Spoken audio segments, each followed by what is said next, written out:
24 फरवरी 2025 का ये वाकया है। एक अदालत के अंदर 4 व्यक्ति कटघरे में खड़े हुए थे। साथ ही वो अदालत वकीलों से, आम लोगों से और साथ ही मीडिया कर्मियों से खचाखच भरी हुई थी। सभी की निगाहें थी या तो उन चारों व्यक्तियों को देख रहे थे या फिर जज साहब की तरफ देख रहे थे।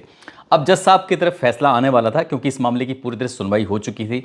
अब सिर्फ रिजल्ट का इंतजार था। जैसे ही जज साहब, स्पेशल कोर्ट के जो जज साहब होते हैं, बरेली एंटी करप्शन कोर्ट के सुरेश कुमार गुप्ता, इन्होंने अपने फैसला सुनाया। फैसला सुनते ही वो चारों लोग जो होते हैं वो फूट फूट कर रोने लगते हैं। दरअसल जज साहब कहते हैं कि इन चारों को 10-10 साल की सज़ा और 50-50 हज़ार रुपये अर्थदंड सुनाया जाता है। इतना कहना था।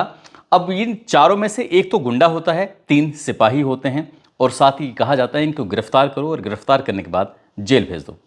इसमें 2 तरह के संदेश थे जो सोशल मीडिया पर तैरने लगते हैं, जाने लगते हैं। दरअसल एक संदेश ये था कि कानून सभी के लिए बराबर है, चाहे वो वर्दी में हो या फिर बिना वर्दी के हो, आम हो या खास हो। और दूसरा ये संदेश ये भी जा रहा था कि अपने अधिकारियों के प्रति उनको अच्छा व्यवहार रखना चाहिए था, गलत नहीं करना चाहिए था। आखिर ऐसा क्या मामला था कि वो सिपाही फूट फूट कर रोने लगते हैं? क्यों उनको सजा दी गई? क्या इस कहानी के पीछे की पूरी कहानी क्या है? आज इसी घटनाक्रम के माध्यम से जानने की, समझने की कोशिश करते हैं। आदाब, नमस्कार, सत श्री अकाल। मैं उस्मान सैफी। आज की जो सच्ची घटना मैं आपको सुनाने जा रहा हूं, इस सच्ची घटना है उत्तर प्रदेश के बरेली का एक थाना लगता है कैंट। दरअसल बात कर रहा हूं 2 सितंबर 2010 की शाम 5 बजे के आसपास का वाकया रहा होगा। बरेली शाहजहांपुर रोड पर एक लंबा सा जाम लगा हुआ था, ट्रक खड़े हुए थे। वहीं पास से ही एक एसपी ट्रैफिक होती हैं, नाम कल्पना सक्सेना, IPS ऑफिसर। उनका ड्राइवर होता है, नाम संजय सिंह। उनके हमराह होते हैं, हमराह सिपाही, एक का नाम ऋषिपाल, दूसरे का नाम जीत सिंह होता है।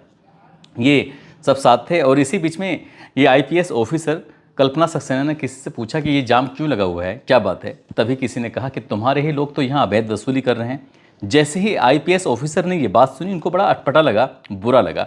उन्होंने क्या काम किया कि आगे कुछ मज़ार थी, मज़ार से पहले ही एक गाड़ी खड़ी हुई थी और उस गाड़ी में 3 लोग बैठे हुए थे। एक व्यक्ति है जो कि ट्रकों को रोक रहा था, उनसे पैसे की वसूली कर रहा था। इन्होंने मौका देखते ही अपनी गाड़ी को थोड़ा दूर खड़ा किया। साथ ही वो पैदल पैदल ही अपने हमराही सिपाहियों के साथ निकल जाती हैं। IPS ऑफिसर कल्पना सक्सेना जैसे ही वो पैदल पैदल जा रही थी, उन्होंने मज़ार के पास देखा कि एक सफ़ेद रंग की मारुति कार खड़ी हुई है। उस मारुति कार के अंदर 3 लोग बैठे हुए हैं। एक ड्राइवर बैठा हुआ है, ड्राइवर की सीट पर जो बैठा हुआ था वो भी सिपाही था और पीछे वाली सीट पर जो 2 बैठे हुए थे वो भी सिपाही थे। लेकिन एक आम आदमी था।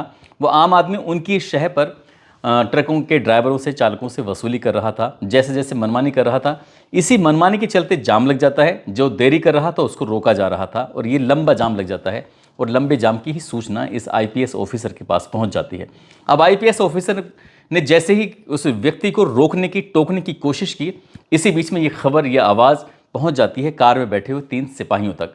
3 सिपाहियों ने जल्दी से गाड़ी स्टार्ट की और उस आम आदमी से कहा कि आम आदमी बल्कि गुंडे से कहा कि तुम भी जल्दी से यहाँ से भागने की कोशिश करो। ये IPS ऑफिसर कल्पना सक्सेना है।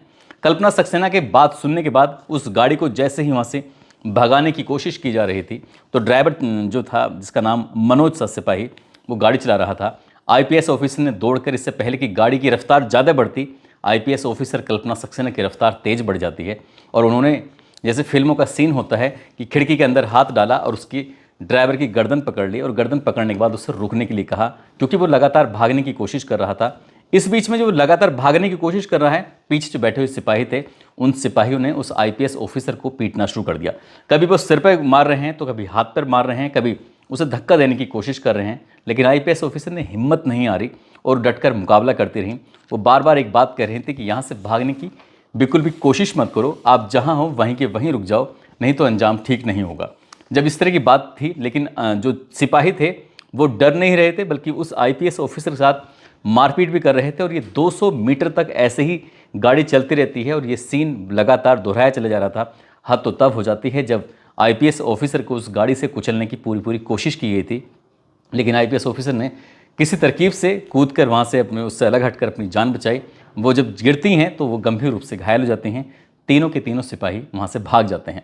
अब जब इनकी जो हमरात है वो दौड़कर अपनी मैडम को पकड़ते हैं, उन्हें जल्दी से हॉस्पिटल लेके जाते हैं। हॉस्पिटल में एडमिट कराया जाता है और कई दिन के बाद जब वहाँ से हॉस्पिटल से छुट्टी होती है, तब वो अपने सीनियर ऑफिसर को पूरा कहानी, पूरा वाकया बताती हैं। निकटतम थाने में पहुँचती हैं और इनके खिलाफ FIR दर्ज कराई जाती है। दरअसल फर्रुखाबाद के रहने वाले सिपाही होता है रविंदर, जिसको प्यार से या फिर उसकी एक पहचान और थी जिसको टाइगर के नाम से भी जानते थे। साथ ही एक नकटिया का रहने वाला रावेंद्र नाम का एक सिपाही होता है और उसका एक सगा भाई था जो धर्मेंद्र, जो सादा वर्दी में था, जो ट्रकों से गुंडागर्दी करके वसूली कर रहा था। साथ ही एक और सिपाही होता है जिसका नाम मनोज होता है, उसको भी लोग सुल्ताना के नाम से भी जानते थे, रहने वाला मुरादाबाद का होता है। इनके खिलाफ एफआईआर दर्ज कर ली जाती है और एफआईआर में मुद्दा होता है भ्रष्टाचार का। साथ ही जो आईपीएस ऑफिसर ने रोकने की कोशिश की थी तो उन्होंने एक तरह से जान से मारने की ही कोशिश की, क्योंकि जिस तरह से उनको मार रहे थे, पीट रहे थे आईपीएस ऑफिसर को, तो ये मामला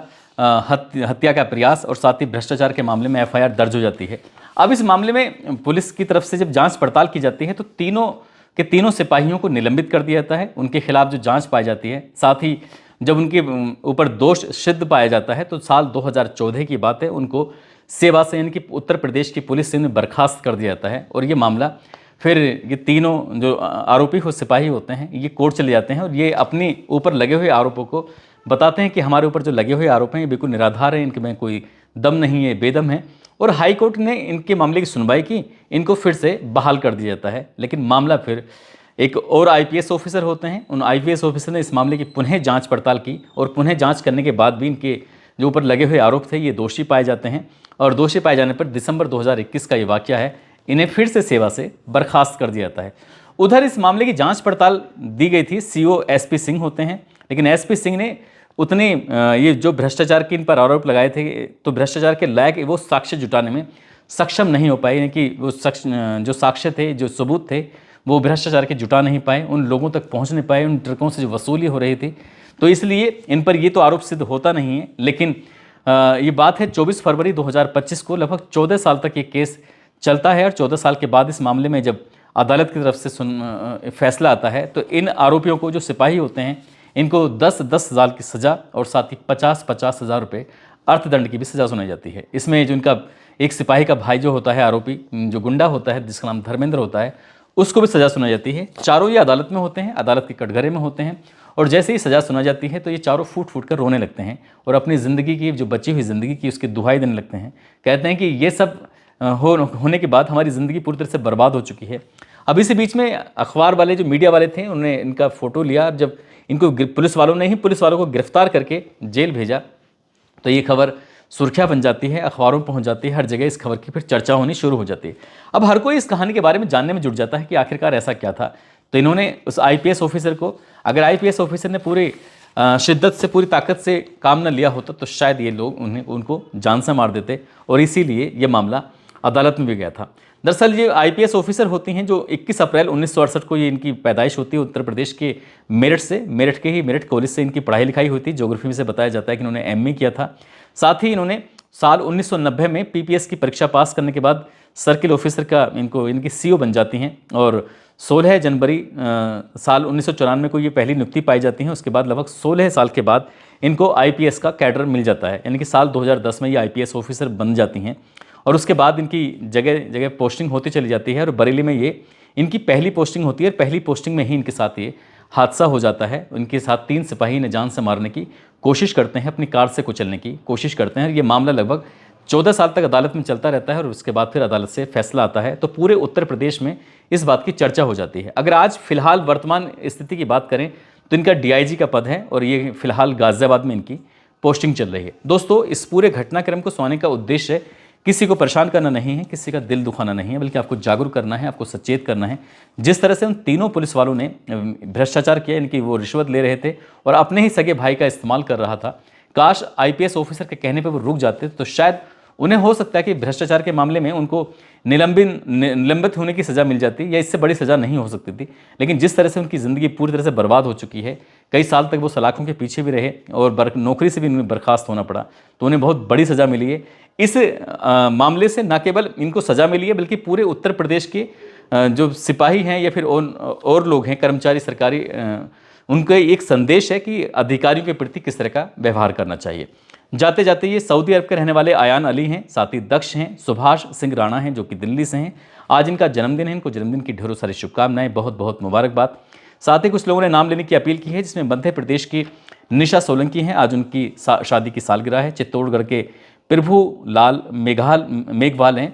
साथ ही दीपक सिंह हैं, उन्होंने ये अपील की थी कि उनकी भैया भाभी हैं राजकुमार सिंह और संजू सिंह, आज इनकी शादी की सालगिरह है। इनको भी शादी की सालगिरह की बहुत बहुत शुभकामनाएं, बहुत बहुत मुबारकबाद। साथ ही कुछ लोगों ने नाम लेने की अपील की, जिसमें उत्तर प्रदेश पुलिस के एक कांस्टेबल हैं नरेंद्र सिंह, उनकी पत्नी हैं पूनम तोमर, उन्होंने अपने बेटे हिमांश चौधरी का नाम लेने की अपील की थी। साथ ही सिद्धार्थ नगर से नगमा खातून हैं, आजमगढ़ से सचिन कुमार, उत्तराखंड से मंजू, रामपुर से नितिन कुमार, हरदोई से अमित यादव, झारखंड से नजरुल अंसारी, रायपुर से योगेश साहू, प्रयागराज से सोनी, मुजफ्फरपुर से रणधीर सिंह, नेहा नाज, योगी भाटी, जियांश कुमार, अमृत लाल, शबाना शेख, हेम प्रकाश सिंह कासगंज से, सलीम मोहम्मद राजस्थान से, विक्की कौशल जौनपुर से। आप सब लोग अपना ख्याल रखें, सुरक्षित रहें। जय हिंद, जय भारत।